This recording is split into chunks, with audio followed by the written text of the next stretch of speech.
church penny edema NPP amanyoko ya nidin eni onmanyamfo John Boadu ede ababetu dwa se impempi no mampenda da John Dramani Mahama ekeka nsema hudo bebre na ede fa NPP amanyoko ni sansen ma hudo bia o kan se kame esa sundwe mapa ye wo oman Ghana ma se no omampen na nado dan kwakufu ado e fa mra kwan bi so etumi ss no e wo hanu sa enumu enonwanfo John Boadu ede ababetu dwa se sansen ni nyina Ghana fo mote a monsi ne se hu na mombo emfanto nchene. We are calling on our brothers and sisters of the Volta region and indeed all Ghanaians to stand up against being used as pawns in this dangerous political chess game by a desperate John Mahama. In his Hate for Vote campaign, John Mahama falsely accused the military, disallowing our brothers and sisters in the Volta region and wherever they are, settlements of Voltarians and non-accounts, to register to vote. This was a big and dangerous lie.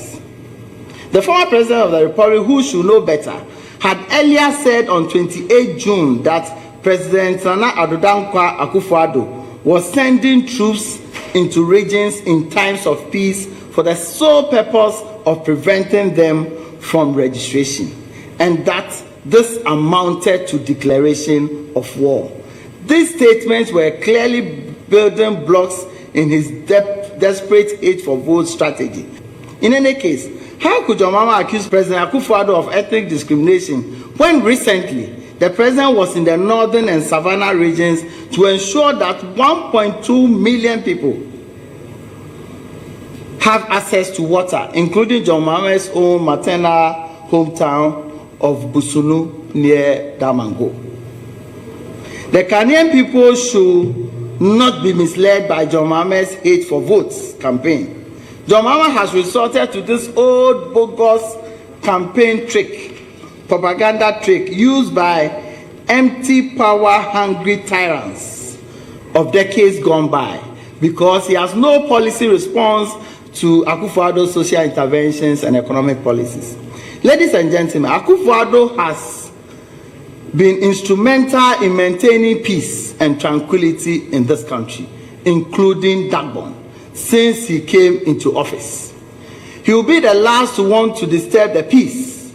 We must completely and totally reject Mahama's Hate for Vote campaign and look at the real facts.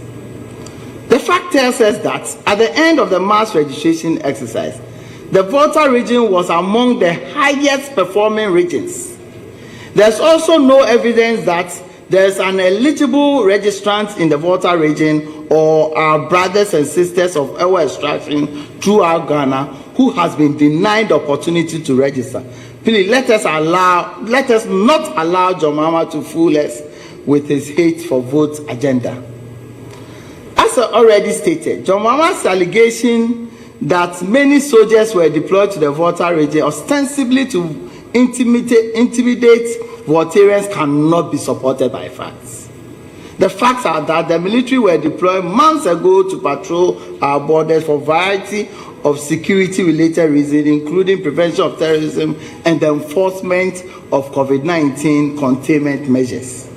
The soldiers were not only deployed in our eastern borders, but also in the north as well as the northern western enclave.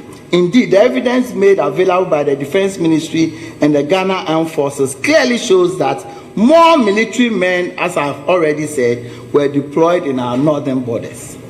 The breakdown of the deployment as put out by relevant authorities is as follows. Upper East, we had 206 soldiers. Northern region, we have 110 soldiers. Northeast, we had 102 soldiers. Volta region, 98. So in terms of the numbers, Volta region was even fourth. Oti region, 72. Upper West region, 65. Bono region, 60. Western region, 27. Savannah region, 21 soldiers.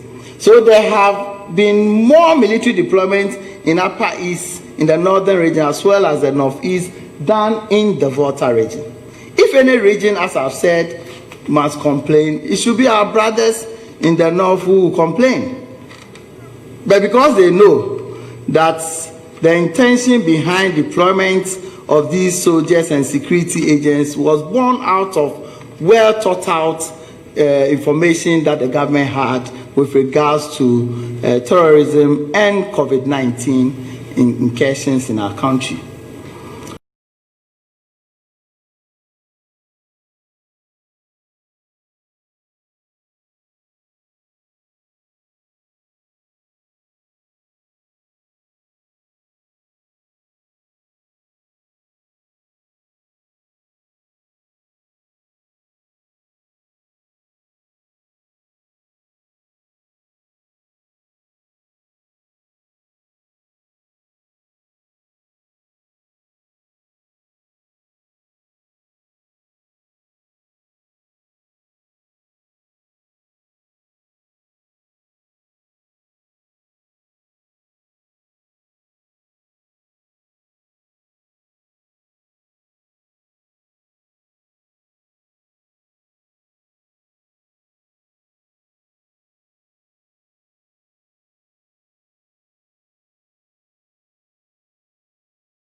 publish the inventory report as required by Act 930, Section 130. We cannot run this country on the whims and caprices of any person or individual.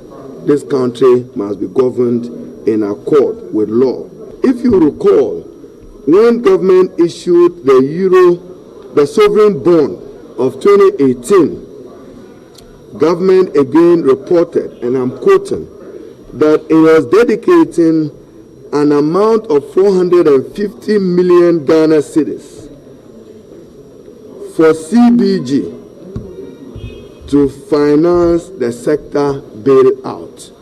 So 450 million of state resources used to finance CBG.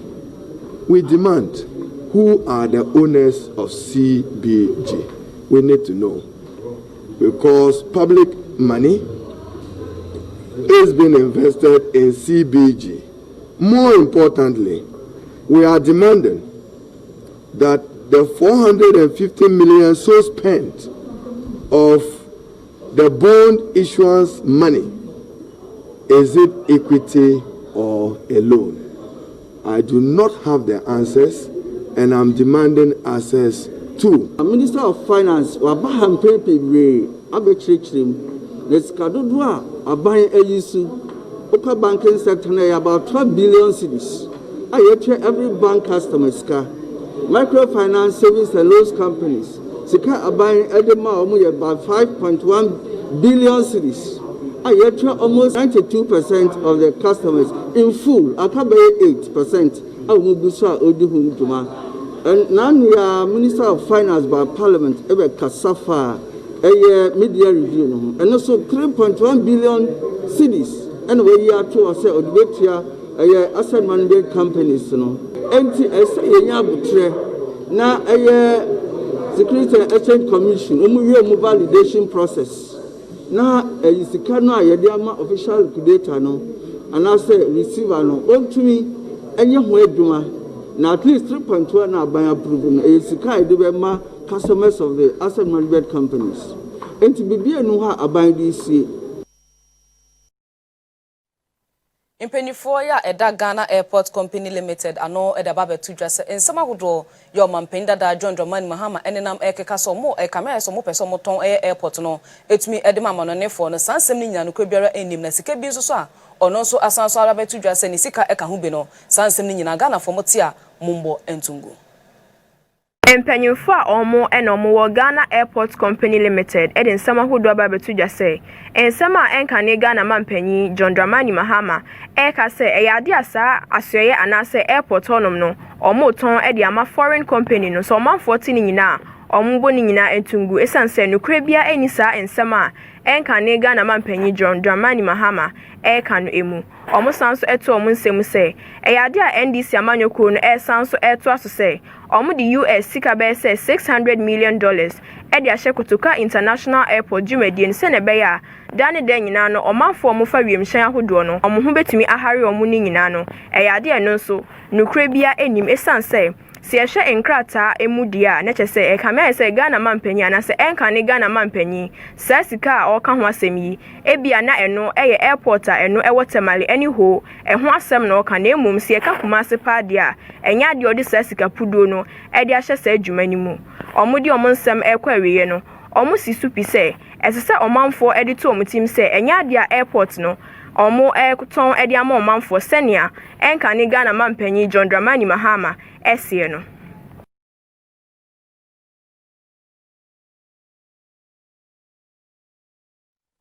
Impenifoɔ ahodoɔ anasa assemblymen ahodoɔ ya kyese impenifoɔ etumi apɔ mo so mba behwe no ma kɔmantam ahodoɔ mu no adom ne mo fa enkyerɛkyerɛ mu sene be yɛde kɔto mantam anasa mantam bi a wokɔ na sedwuma bi ɛda hɔ betumi ayɛ na no kra mapa etumi epie mu.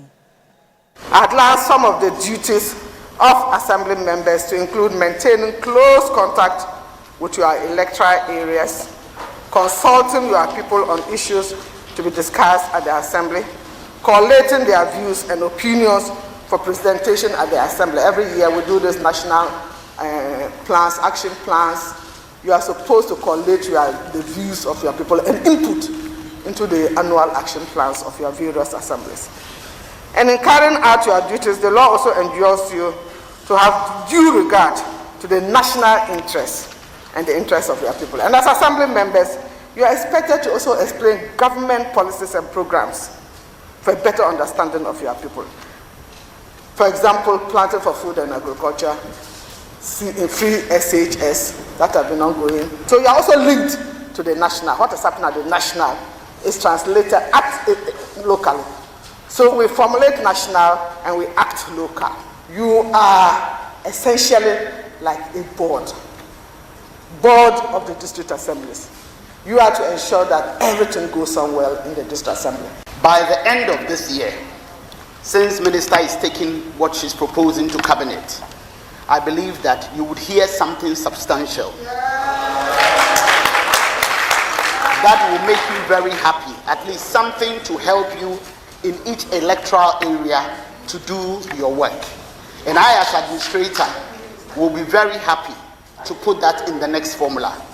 On this note, I wish you well, I hope you keep safe, and God bless you. Anas Aremeyaw Anas and then so asanso ahwehwemu bi etumi hu se se de ni akyemu e Rich Hospital na chese PP sahodo ya mpanyufo e de aba na aban ni mpanyufo e de ma hu se mutumi hwe na nurse for doctor for bom ho ban emfemfi coronavirus no ebi mo nso afa kwan bi so e tonton ni mu na nurse etumi akwakwa video bi etumi e de aba montene so Semtroni adane den nyina no wobehwem na odi bibi akata na anim ansama hodo ahinta nyina oyi edipie wa na ne din ene Anas Aremeyaw Anas wasanso akeka ne ho biom na okeka ne ho no baabi odi nani akyeremu Rich Hospital ya eno ewa Accra ensama hodo efi ho ebe nyina ne se PPE saban ne mpanyumfo edi kokopie mu honom se na ebe ya COVID-19 brei mu asopiti anasa dokotafo ebetumi ahwe ho suye ne nkoba ne se omanfo anasa nkofa COVID-19 bi achi omo hwe omo no omo soso ensa betumi aka bi enunti na na meno so ema omo de sa PPEC ekokopie mu ewo ho na soso eka me se adokotafo bi anasa adwumayefo bi afa kwan boni bi so etumi aton bi asisi ano omenye sikapudo dia shom kotoko ma mpanyumfo mpo enim ho hye na enumu ena Anas Aremeyaw Anas oni ni team etumi tu omo ho egu monten so esan say omunya na so tie sei ni sei ena ekoso na emre omo kokodu ho no so omo ye omo hyehyemu ahodo no eda edi pefe say ampa say adwumayefo Anas adokotafo bi no ma omo wo Rich Hospital omo afakwan bi so eton sa PPE sa ban ne mpanyumfo edi abro omo say omo fendi juma ewo COVID-19 brei mu enumu ena sisi ano sa hyehyemu eba beto odwaniti empanyufo asuspendi sa adwumayefo ya omo ewo Rich Hospital ho say sisi ano enya ade omo betumi aba adwuma bi mesanse sa nyamrasam omo die anase sa nyoma hudo ye omo yeye enya ade a echeye anase enya ade a hospital emra no eka say omo wo ho kwan say PPE sampanyufo de ama omo no omo nton emfama omanfo. Greater Accra Regional Hospital is ground zero for COVID-19 in Ghana. When the virus arrived, they faced a potentially disastrous lack of PPE. Government called for hospitals to gather as much as possible, and the country rallied around to help. You are the frontline defense of the population against the disease, and we must all support you to be able to protect us. But I received multiple reports from hospital staff that some of their colleagues had formed a clandestine network to cash in on the crisis. My sources identified Mr. Thomas Osei, a hospital pharmacy worker. We soon confirmed these reports, secretly filming Thomas sell multiple loads of PPE inside the hospital. Protective coveralls for 600 cedis. $105 US. The total bill came to $450 US. Renowned surgeon Dr. Hadi Abdallah has faced a lack of PPE while treating COVID patients. It's unbelievable.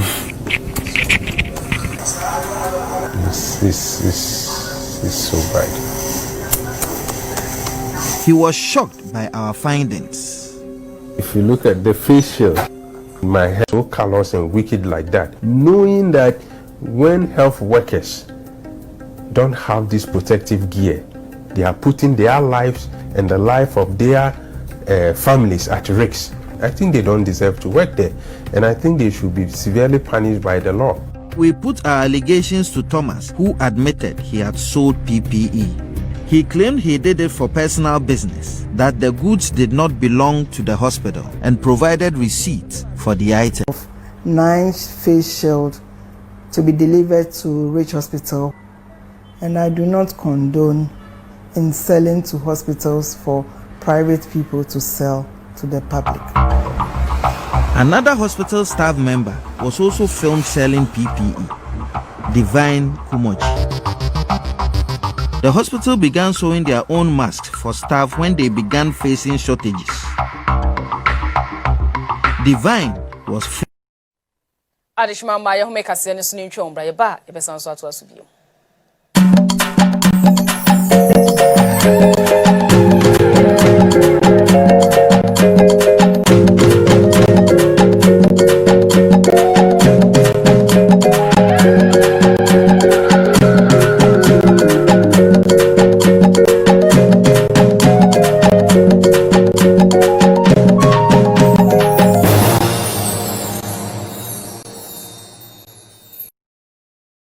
Keep yourself and your whole family safe with mobile disinfectant spray. It contains hypochlorous acid, which makes it safe for everyone, including babies. Eliminate harmful bacteria or viruses on and around you by disinfecting your airspace. Simply spray into the air or use in your hands to keep them clean. When you are with friends, disinfect your airspace. At work with your colleagues, disinfect your airspace. Even when hanging out with family, disinfect your airspace. It can also be applied in the kitchen, on doorknobs, anywhere, anytime, and by anyone. Disinfect your airspace with mobile disinfectant spray. Original Koyo Enterprise. Oyan Krankre, Ejumeku. Mo weni so ade hunu se mo pese mo ye nsu adwuma yi bi ene me kamfo Original Koyo Enterprise ena ama Original Koyo Enterprise etu borehole yesiesie borehole yesanso blow boreholes ni mu edema wetu borehole no ama emu nsuo nyina ye nchini nsuo ema ohwenho ye wefidie bi a ye frɛ no reverse osmosis machine ye de be yi enchini ni nyina efiri nsuo ni mu ama na ye krogen ede ama ye ton pure water machines, water filters, ye borehole pumping machine, surface pumping machine, afi pure water and water system accessories nyina nso ye will be wo ho ye wo engineers omo akwadre wo nsu adwuma yi mu omo abeba aba fix machine na ma be bibia da wo bia se ba no boreholes apapa dia Original Koyo Enterprise e your last stop.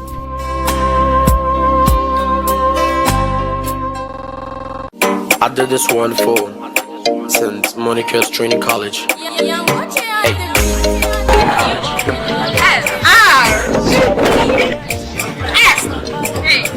This year, SLC Week is taking a different shape and dimension. We thank you, Fresh Food Company Limited, for providing quality education to teacher trainees by supporting us with U-Fresh. U-Fresh, the best! U-Fresh comes in different flavors and shapes. U-Fresh, one my eye fresh.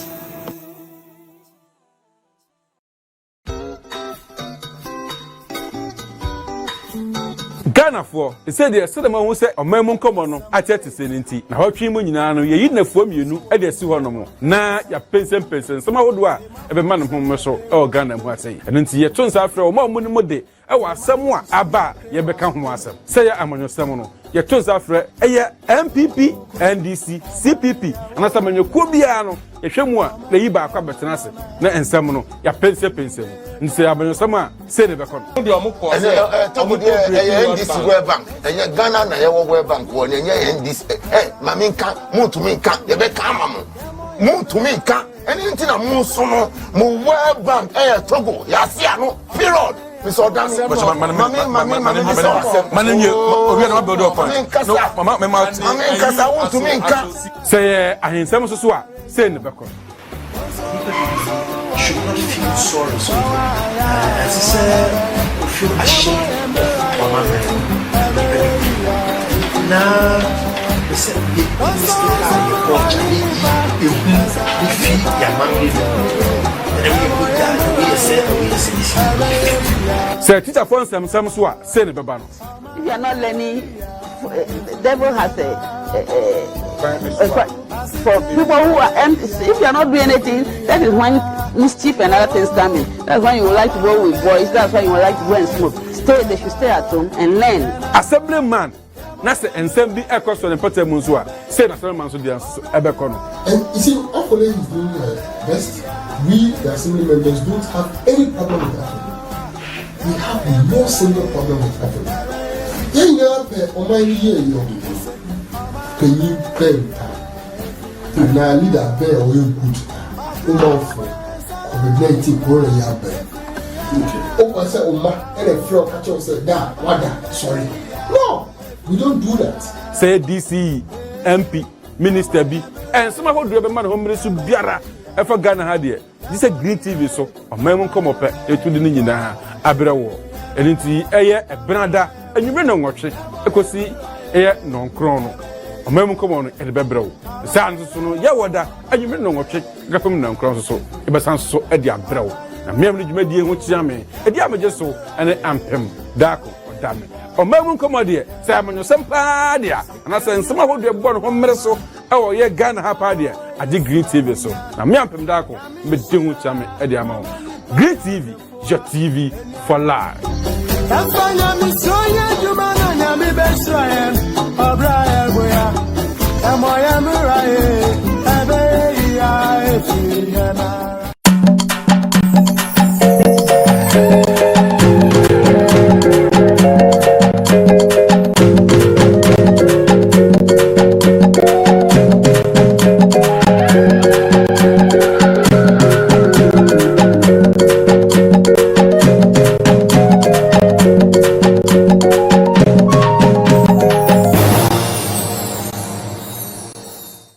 Mama Misanso emwakwa babiem edeba green kase so meto akase ne so biem asanso ede ama de MPP amanyoko no na nyankopon adoma August boss me director so eduonu mienu won fimpinu ne eduonu mu omo eba bepa omo manifesto ho entuma na nsema hodo yo megu akwan mu ede ama oman Ghana ni nyina yenso enya so na yentumi entie bi. Certainly, Ghanaians didn't deserve this from an immediate past president of this great nation of ours, who again is seeking for the mandate of the people. The MPP will continue to work hard to meet the needs of Ghanaians.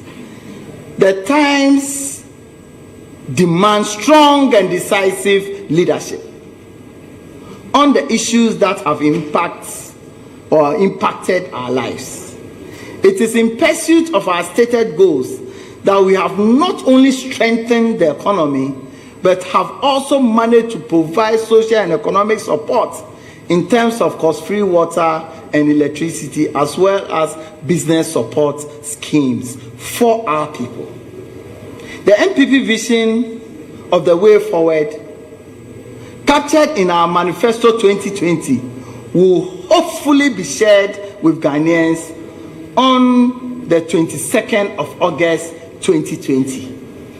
We'll be having a steering committee tomorrow to validate or accept those dates. We'll be having a national council, which is the second highest decision-making body in the absence of an annual delegates conference, on the same day in order to launch the manifesto. We ask you to look forward on that day to heartwarming policies detailing how, with your support, we will transform Ghana for the benefit of all.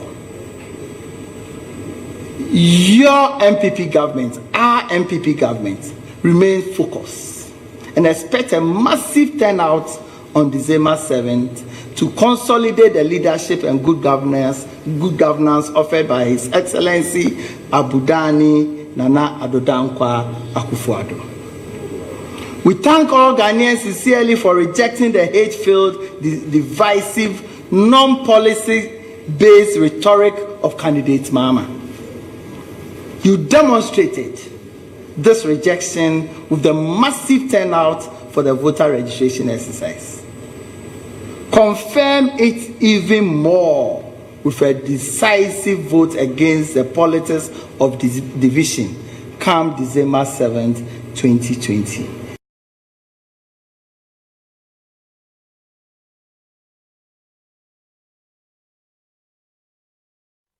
Frankatufo abedieche edema NDC amanyokoni ani din ene professor Nana Jane Opoku Ajiman enede wa hye na probo ase na ohye ase wo nankasa ni krom sanso eno de bemu sanso bemu ewo eye enkrampum mantem a o kan sema hodo na asahemfo nyina enka embomu no mutumi hya no na bibi da na koma so bia no ono enso entumi mbo ama mpunto mapa entumi embra omanga na yimu Katufo abedieche edema NDC amanyokoni ya didin ene professor Nana Opoku Ajiman one ko ensahwe okobi e won krampunu mantem ne ahemfo ye ho osre bambo soronko sanso na nhyiranko a ena osresre edifi impenifo ho enu ne ahemfo yi bohyiaye no beto omanim so munyina entumi embo ne papa no montai na chi se ne be ampumto mapa ye oso muhia bia no ono ne NDC amanyokoni betumi aye amomatumi akomanim e wo hono. As somebody who holds salt my own traditional area, I very much appreciate the role that tradition plays and continues to play in the affairs of this country. You know very well that our flag bearer always collaborates with our kings and queen mothers and kings. And of course, we intend to do the same as we go forward. And so being here, not just to introduce myself, but also to seek your support, to seek your advice, to seek your direction. I've heard the comments you made at the beginning. They are very legitimate. It's about time we put our country first. And as I said in my maiden speech, the time is now for all of us to come forward and to build a strong country. I know we can. We know the role Greater Accra plays in our national affairs.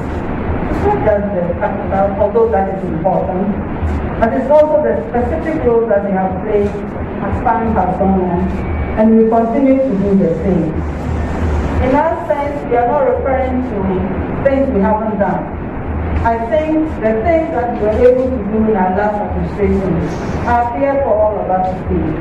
Whether it's about water, whether it's about hospitals, whether it's about roads or schools or any items that signal development. I know you are all aware of them. And all we're asking for is an opportunity to do the same. When we build a school, it's for our children. Our children don't have parties and don't need to have parties. When we fall sick, sickness doesn't know any party. We need to build hospitals. We need to visit the abandoned hospitals and continue to finish them. We know what is happening in our education. We started all these blocks. Maybe we wouldn't be having some of the challenges that we do have. And none of this is where we need to. We need all of us as parents. We need all of us as responsible citizens. We shouldn't get to a level where we have little children taking care of adults. It shows we have work to do. And I believe we can all get that work done. Enumu nini okwekenka dowe na miso Ghana de hye nyina se nefa bibia entumi enko nkan memu maye mama nwasem entumi embetete yentem ne bibia ebese ye bia no entumi enko yenimu. Campaign, you come and divide it. When you finish, leave it. We have to bring them together. And then when we are bringing them together, you will insult us too. You say we are no good. So we'll play with you. This time around, Ghana must be the winner. But we want to move Ghana forward. We want to make Ghana one of the beautiful countries. Not in West Africa, not in Africa, but in the world. And me and you need work. We don't have to be enemies. We have to come together and make sure we work for the betterment of the ordinary Ghanaians and the future unborn children. So we thank you very much for playing this time. Now I will assure you that the doors to the Greater Accra region is open to you. But once you have seen the landlords, they have opened the gates, you can go ahead. Aposifo ya ewo kotoba bi ene de omonsa etumi aka nipa ba ese dubaako e ho no ma omuso esa nkrofo yi omo enye Ghana fo na mmom ra ye church yedi me kire new voters register nkrofo yi e fa ho kwanya bi enkomo kwa kwotro edini bi no nam so ma aposifo yi ensa etumi asomu Electoral Commission eye omomo pap exercise no enura ene etwato na eno ena nkrofo mako 11 bia na yeye mobile exercise bi ewo eye kotobabe police station na oho ena na empenifo wo isusu se omo enye Ghana fo na wotumi kura hu se obi bia kra ba na be bia wo fi ni din ni ma me din ya chotwe bi ekutikuta won nyina nti eye saa no benifo adwen eba so ema omo etimi eto safre aposifo ema omo ekoye no yes, I can't for 11 years. Many work I say, I'm about a year, regional command here. Yes, so year to 2 man. Now, you tia or more a buy, say, or more Ghana for them, 1% or true wooding. Apart from that, so why and I do one bar. Why would I go to General Media Mawana? When you know, and near my here, until for 11 years, never to Biano. Na chese, and repemono. Also, so I remember more piano, and the almost of a coaching up, so they decline the panel. Once so I did catch a decline by the be apple pot, and the video crown, they are convicting one. Until when so sad, a year procedure nana, year cost already on my first all cases piano, regional commander, no a director, say, Yafamra, a regional commander, Naya initiative investigations into them. Na ye no, Nipadom na and a yenya. You know what I say, as of the end of July, no, now I'm aware, say, Nipa Bako and I are convicted. For BD, now, more our remand.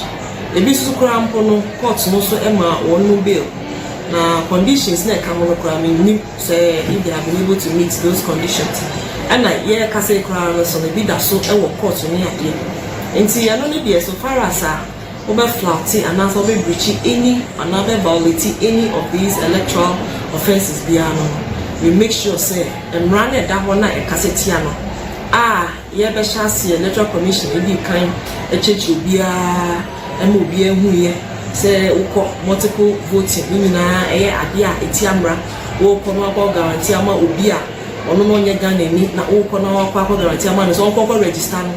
Aposifo edaba betu dwase awofo ya asem nhwe ne suye papa esanse dani danya no na de okaw ne oye ne nkwa na eto nkwada ewofie na nkwada ewofie de o se etumi ma ye nan eye ntiatia nso ofie ne ye ne nso etumi edi echi papa ma mfa ne ma entoto basa ye no nam so e makola bi entumi enkopra ohonmusa eno nti no Greater Accra Regional Police Command ya ne din eni DSP Efiatenge e wa homane so eno no e baba twetwe nkomo ebisa ne nsemfua bi e de asem bi ya esiye ewo La Beach hono Mami Efia pacho mo akwaba. Bade oso. Pacho bia wo de.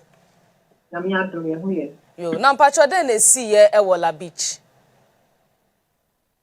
Oh, fit ya na la police station.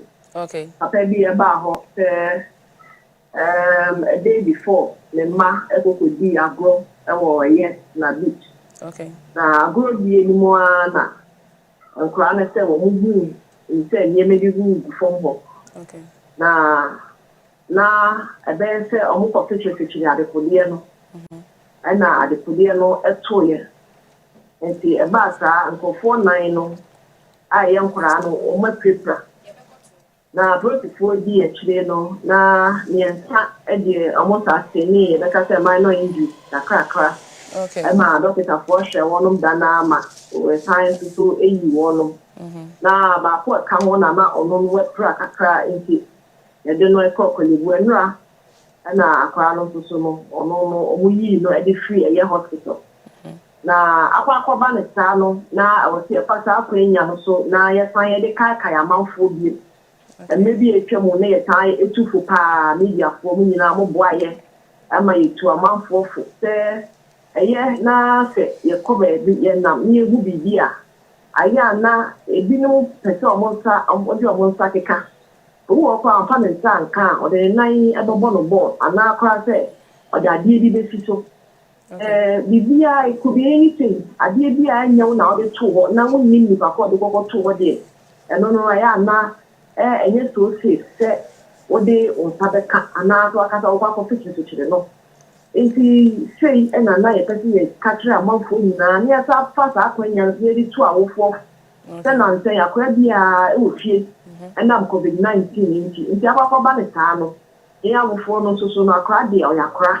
And so when they cast on wa sumano no na tata wa kai no kwen ukona ko wi na wa fonza nka na ya penifo na nkata so no yes so we are well informed about some of these things it debate me abai any other form so they be ya bibia ni na be da ye ho so na ye encounter another ye recorded incident dia etiti and unti na 24 82 ka efutu.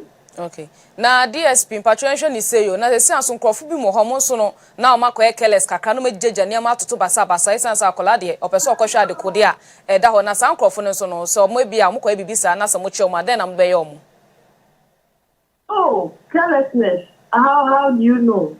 I don't know sir no dey ka and say obia anya hweye wo no tinye kuta any because the material the bia be tinye di dem bia no even ye ka bibia to say as these things are not found in the hands of individuals.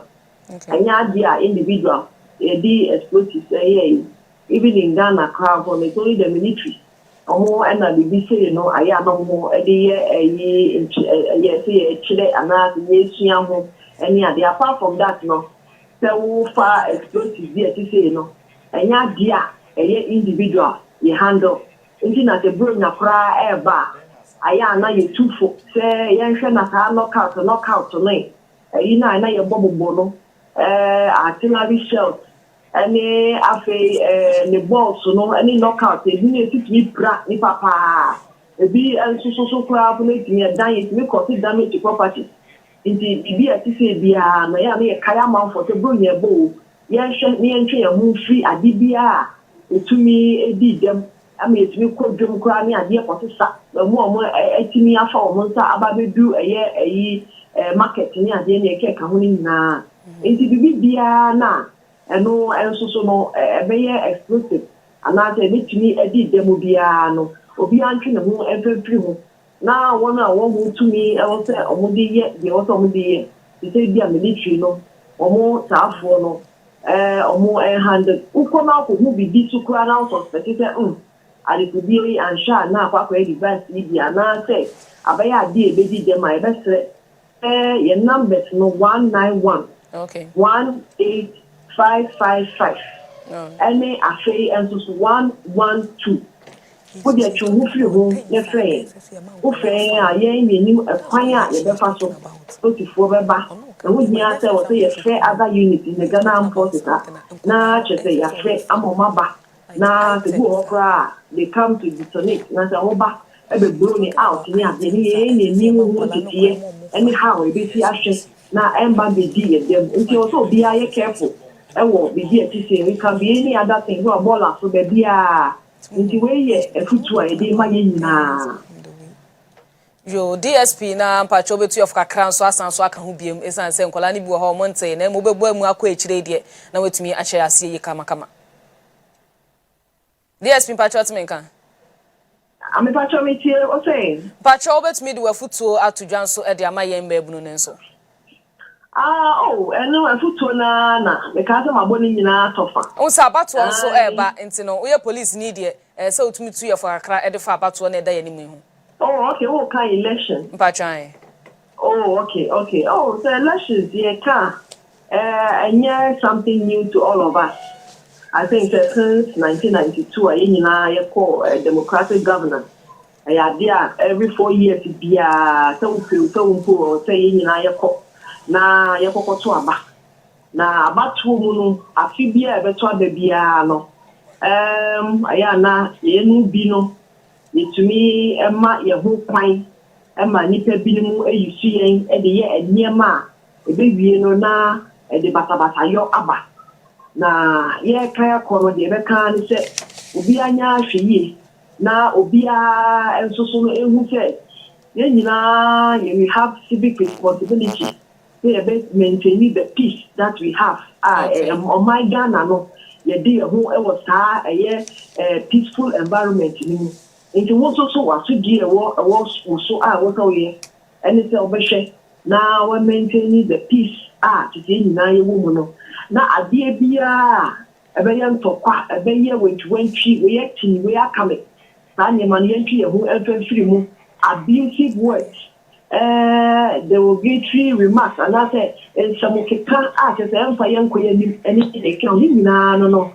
What he shared me to actually who edit free.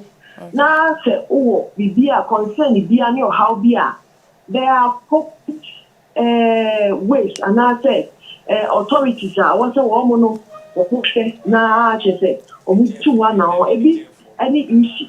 And so any police there, which means Abibia, go to the nearest police, lodge your complaint rather than tell them over and run assurance them. Now, why you're near my emphata, everybody never be brave. Yan Sasso was not going to feel no money. It is no, that's it. Say, yes, it's a piece, dear, not just say, a one crew, and pet said, but Ibiano. To be no one can be an instrument of peace. Then make it sure say also to me my panel would be any say ensure say there is peace even before, during and after 2020. Okay. DSP na yenhwe ni say nso ni jefo be se duba kwa new voters register ye ya nkomo so person mo kokoye bie san kofro mo cases na kwa kosisen. Why no? Ni jefo no. Nipa be se duba kotoba bi police for na tumi achi o. No issue ya is here Sunday. Bachan. General ana e dey mobile regional headquarters ha. Okay. Obuchocho nyina no. Amano sem into I believe say and then we miss Monday. Into I believe say and then no processes nipa mako level no. O see ye omu nyina ho adwuma e processes na wo so ye. Na otumi e di o makwa ko gyina ko. E di kan ko bibi de dada. During the voter registration exercise, 1 year now when the 18, no person who control 1 year now when you Ghana for, and so no person will be home, and yeah, they will be out. Yes, I'm electoral offense. No, the beach aqua court, a big month, a bit of company, a contact to all. I suddenly required that so court, you know what I say. If you went to Swaba, Sana money, big can fire, no. Ana mo kanena na ye tua so e de wele mu so afa so. Okay. DSP bada wase so je bre na ne yen atwetwe nkomo. Yo, me beda mo. Okay. Na adeshimama DSP efia tenge ne no atwetwe nkomo no tuyefo na chese nyama hodo ye osi ehunu nyina watumi ehu awofo nso mafa mo de enso ewo mu na chese yentime mufo nso yenso afa ye de ye mabunu no so osi etumi fa ye de watuyefo wa abato sanso so no sanso etuyefo se yenua no mu ofi a yenhwe ne ye no mankofa ne mabasa mankofa oye ne ni kodanda bi emfa emre ye meto akase ne so biemu dia na abato bre emu na ye do December boss me da ye to sonson fimpinu ni eduonu mu no enum na Ghana de hye bi ni Green TV kase atwetwe nkom betu dwa so mo de mo pay hwe enum nyina ne sa sumre mapa ebetumi akoso e wo man Ghana pinche mentime ho ase bia entumi mba esanse hu pa na ese no etumi adokom new voters register mponie e na mentime ho ase etumi ba nkofo bebe no etina e won sani so mo hwe enum sempanyfo mo fa mo nan ensi from senior be ya December abato no bibia ebetumi akonkan e de amaye and we are about to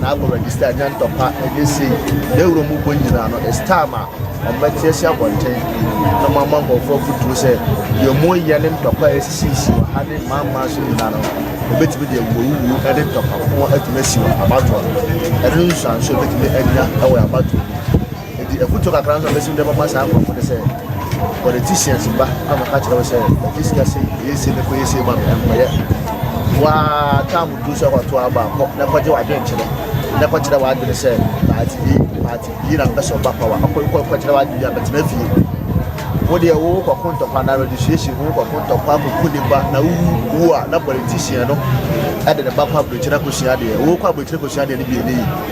And I said, would you be now the other one or back a power and so on. Now I say, you can brand my Juman, never the much pool, yet the wood you off. Yes, my mechanic said, you for me and the woman gun as a Lucian answer. Say, Omunia be up when you do about one now. The airport, the airport, Mama. I bet you will when you say it about you. And I'm a crowd said, just politicians and say, move for yourself, move for yourself, I am man. You cannot man to nephew. I'm planning to say, machine to pack, I will show you to pack. So go put it back and waste no money, so move for back, and yes, I'm passing to Mano. Nemuno, a move over the pack, numbers of wire, or making sure, say, or better to be no prayer, they're done up on the battle, but then a prayer, I'm on the battle. Come on, so the margin chair is much. Yeah, I can't walk and say. See, I can't see a day of you. And I'm in the trolling here.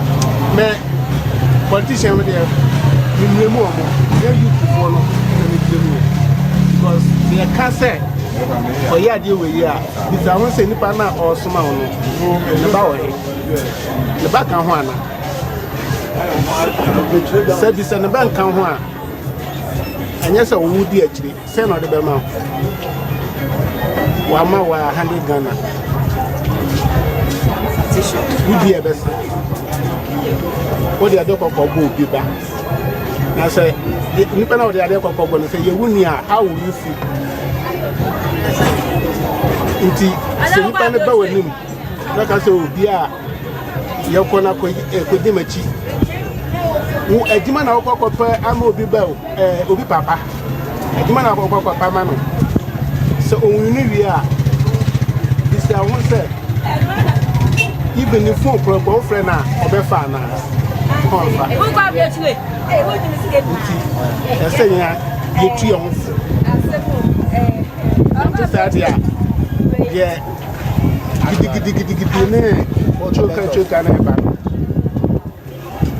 say, you two for not affecting you triumph. And yet, a politician who will.